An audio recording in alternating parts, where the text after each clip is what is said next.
इस वीडियो में Indian economic के लास्ट पार्ट की बात करेंगे हम, जो कि है features of economic policy.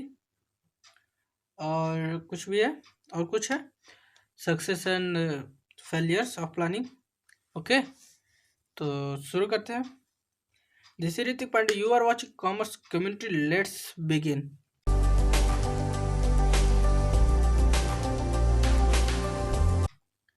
Features of economic policy pursued under planning till 1991। Economic policy के जो है परस्यूड अंडर प्लानिंग के अंडर में परस्यूड को उसके फीचर्स समझेंगे इकोनॉमिक पॉलिसी के। कब तक के? टिल 1991। क्यों 1991 तक? क्योंकि 1991 में न्यू इकोनॉमिक पॉलिसी आई थी, ठीक।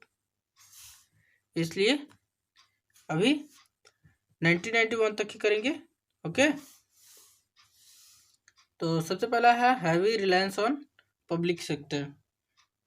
The objective of socialistic pattern of society could be achieved only through the comprehensive development of public sector enterprise। जो भी हमें अचीव करना है, ठीक। रिलायंस मतलब छूट, रिलीफ देना। ओके, पब्लिक सेक्टर को छूट दिया गया, जो गवर्नमेंट को भी लगा कि जो हम कुछ ज़्यादा अचीव करना चाहते हैं तो हमें कुछ जो है पब्लिक सेक्टर को बढ़ावा देना चाहिए। बढ़ावा देने से क्या होगा? डेवलप होगा, कंट्री हमारी डेवलप होगी। ओके, नेक्स्ट क्या है? Regulated development of private sector. Regulated development of private sector. Industry act जो है, इंडस्ट्री एक्ट है, वो डेवलपमेंट एंड रेगुलेशन एक्ट भी कहा जाता है उसे, जो कि 1948 में आई थी। Okay, new industry in the private sector could not be stable without licence and registration.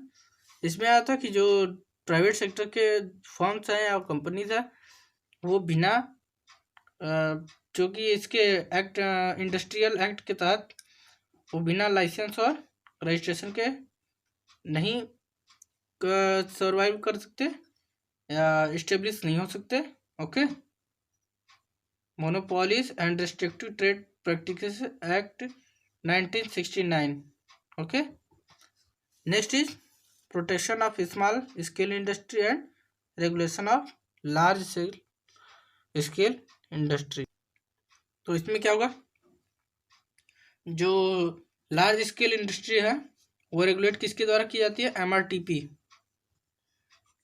MRTP के एक्ट में। इसे क्या कहते हैं? Monopolic and restrictive trade practices act. Okay, MRTP act भी कहते हैं इसको। इसके तहत लार्ज स्केल इंडस्ट्रीज को बढ़ावा दिया जाता है, उसकी प्रोटेक्शन की जाती है, और स्मॉल स्केल इंडस्ट्रीज को ये प्रोटेक्शन ऑफर किया जाता है कंपटीशन के द्वारा। ओके, जो कि सर्टेन एरियाज में ही protection were executive reserve for the small scale industries. Small scale industries को रिजर्व किया जाता है। Okay, next is development of heavy industry of strategic significance. जो इंडस्ट्रीज है like electronic generation, engineering goods and iron and steel industries were identify of strategic significance. These industry are developed by the priority basis. जो industries है like electric और engineering goods के, वो industry किसके द्वारा develop किए जाते हैं? प्रायोरिटी बेसिस पे। ओके, प्रायोरिटी बेसिस पे ही डेवलप किए जाते हैं। अब नेक्स्ट है focus on saving and investment. इसका मतलब saving and investment were identify as the key of determinants of economic growth. जो सेविंग और इन्वेस्टमेंट है, ये इकोनॉमिक ग्रोथ का की डिटर्मिनेंट्स है। की है एक तरह से चाबी है जिससे डेवलपमेंट खुल सकता है। विदाउट सेविंग हम कोई इन्वेस्टमेंट नहीं करेंगे, इन्वेस्टमेंट के बिना हम कोई ग्रोथ नहीं पा सकेंगे। ऐसा नहीं कि कोई ग्रोथ नहीं, पर उसकी ग्रोथ रेट जो होगी बहुत कम होगी। Okay, next is protection from foreign competition. Domestic industry was protected from foreign competition. Domestic industry जो होती है वो फॉरेन कंपटीशन द्वारा प्रोटेक्ट की जाती है। Okay, high import duties and quantity restriction were levied on import. Import पर बहुत ज़्यादा भी जो इंपोर्ट ड्यूटीज लगती हैं और quantitative restriction were levied on import. Import पे क्वांटिटी रेस्ट्रिक्शन भी लगाए जाते हैं। Okay, focus on import substitution. Okay, it implies domestic production on goods which were imported for abroad। जो गुड्स बाहर विदेशों से मंगाए जाते हैं, अब्रॉड से मंगाए जाते हैं। The basic idea was to save foreign exchange. और उसके लिए क्या करना पड़ता है, हमारे पास एक बेसिक आइडिया है जो कि फॉरेन एक्सचेंज को सेव करना है एंड बिकम सेल्फ सफिशिएंट। उसके बाद सेल्फ सफिशिएंट होना, ठीक, self sufficient. Okay, restriction of foreign capital. Foreign capital का restriction. Foreign direct investment was controlled on regulated through the foreign exchange regulator act. जो restriction of foreign capital में जो लगाते हैं वो किसके द्वारा, फेरा, फॉरेन एक्सचेंज रेट एक्ट के तहत वो किया जाता है, कंट्रोल किया जाता है। ओके, नेक्स्ट है centralised planning. Programs of growth and development at the state level were aligning to centralised planning. Planning को सेंट्रलाइज करना प्रोग्राम और ग्रोथ डेवलपमेंट के लिए स्टेट लेवल पे काम करता है। ओके, स्टेट लेवल पे वर्क करता है, इसलिए सेंट्रलाइज्ड प्लानिंग। अब सक्सेस ऑफ देख लेते हैं, प्लानिंग अचीवमेंट के सक्सेस। सबसे पहला है increase in national income. Increase in national income indicates economic growth. जब नेशनल इनकम ग्रोथ हो रही है, इंक्रीज हो रहा है, तो इकोनॉमिक में ग्रोथ हो रहा है। ओके, इसे एक एग्जांपल के तौर देख लेते हैं। इंक्रीज रेट जो है 0.5% था, कब, during the period of planning. Before the planning से पहले 0.5 था % पर एनम, और at the during the first plan was 4.6, और फर्स्ट प्लान में क्या हो गया 4.6, 0.5 to 4.6 फर्स्ट प्लान में ही हो गया। सोच लीजिए इतनी जल्दी इतनी ग्रोथ हुई थी, ठीक। इंक्रीज इन पर कैपिटा इनकम। ओवर टाइम पर capita income has recorded a significance rise. जो पर कैपिटा इनकम है वो सिग्निफिकेंस उसका रिकॉर्ड किया गया कि वो सिग्निफिकेंस राइज करता है। During the period of planning rate of increase per capita income has been only national. जो नेशनल है इसकी रेट क्या थी, बस नेशनल थी। During the period of planning initially the pace of growth was slow, just 2.7% during the first plan, but the pick up subsequently. और जो फर्स्ट प्लान था उसमें 2.7% था, और 11th प्लान में कितना था 6% पर एनम, ठीक। पर कैपिटा इनकम 6% पर एनम हो गया। Rise in saving and investment, तो there has been considerable increase in the rate of saving and investment. इसमें कंसिडरेबल इंक्रीजिंग आई थी, ठीक। कितना था 1950 में सेविंग रेट कितना था 9.5, और 2011-12 में 31.3%। ओके, इतना हो गया। ये सारे डेटा याद रखिएगा, ये आपके लिए बहुत काम आने वाले हैं, और नोट्स बना लीजिएगा पूरी तरह से। नेक्स्ट है institutional and technological change in agriculture. Technical change 5 year plan में किस प्रकार हुआ, development of agriculture two way से, दो वे से हुआ था, लैंड रिफॉर्म और through the improvement of technology, technology के उसके आधार पे और लैंड रिफॉर्म के आधार पे, दो तरह से इंस्टीट्यूशन और टेक्नोलॉजिकल चेंज हुआ था। ओके, और फिफ्थ है growth and diversification of industry.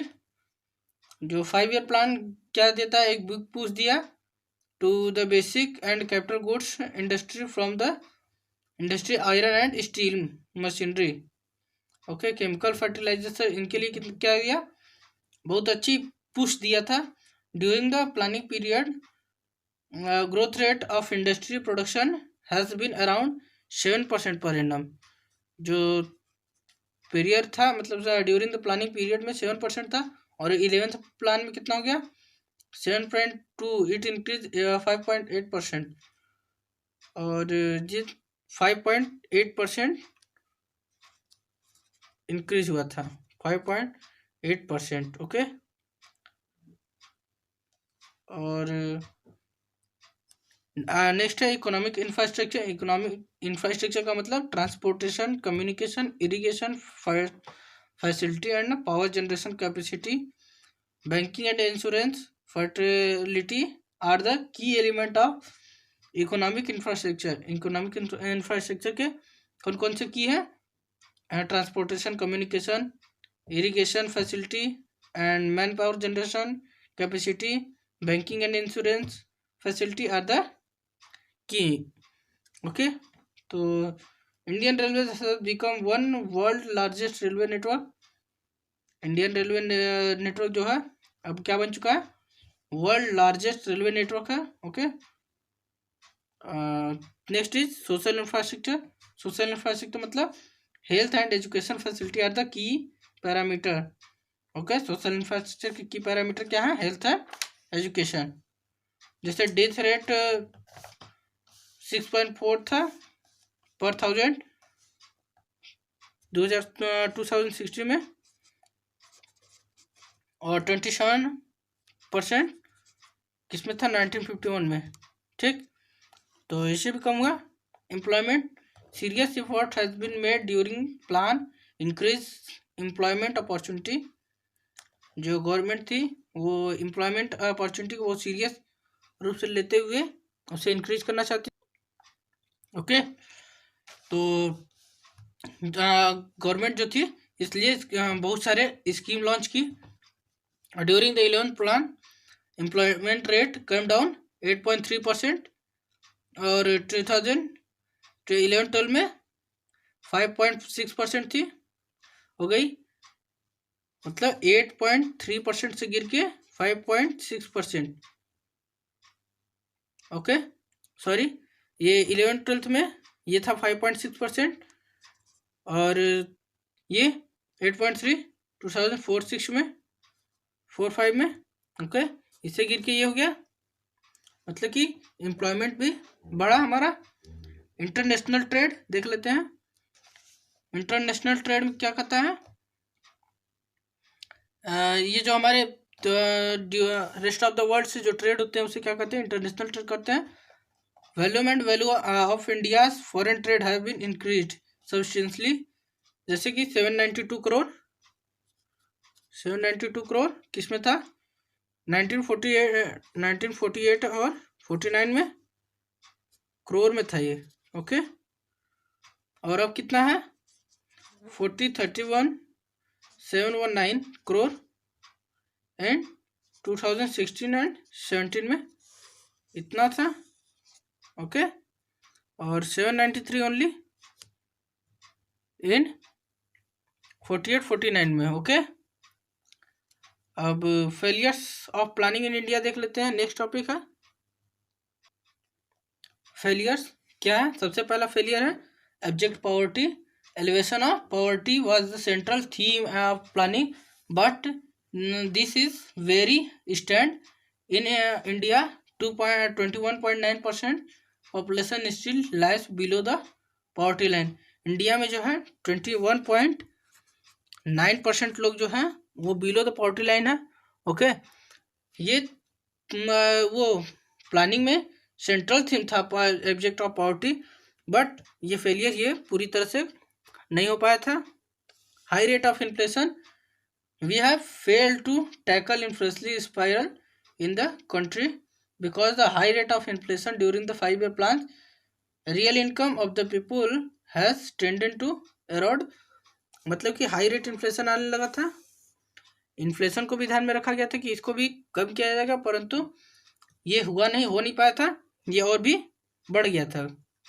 Okay, unemployment crisis, while more and more opportunity of employment has been generated, challenge of unemployment has not been subsidized। At the first plan, 53 lakh person were unemployed. This number more has been 4 crore at the end of 11th plan। This is emerging to be serious cause of social unrest, unthreatening of the process growth। बहुत ज़्यादा opportunities और opportunity के निकलने के बाद भी employment crisis जो है बढ़ता ही गया। आज भी अनएम्प्लॉयमेंट बहुत ज़्यादा है इंडिया में। Okay, next is इनएडिक्वेट infrastructure. Okay, इनएडिक्वेट infrastructure में क्या है? Development of infrastructure like power road, dam, bridge, school, colleges, hospital, etcetera. Okay, deposit 67 year of planning consequently. Okay, जो प्लानिंग थी 67 ईयर तक, वो क्या अभी तक पूरी तरह से पावर को, रोड को, डैम्स, ब्रिजेस, रोड आज देखते ही होंगे आप किस तरह से टूटी फूटी रहती है जगह जगह से। ओके, तो ये इन चीज़ों का पूरी तरह से इंफ्रास्ट्रक्चर नहीं हो पाया है। Okay, next and last is skewed distribution. Okay, economic and social equality was considerable of principal goal of planning. Okay, जो प्रिंसिपल गोल थी इकोनॉमिक और सोशल इक्वलिटी की, वो आज तक नहीं हो पाई है। ओके, तो इसी के साथ चैप्टर ये ख़त्म होता है। तो आगे जो क्वेश्चन होंगे या कंफ्यूजन होंगे उन्हें कमेंट में लिख के हमसे पूछ लीजिएगा, हम बता देंगे आपको। चलते हैं अगले दिन कुछ नए टॉपिक्स लेके आएंगे हम। ओके,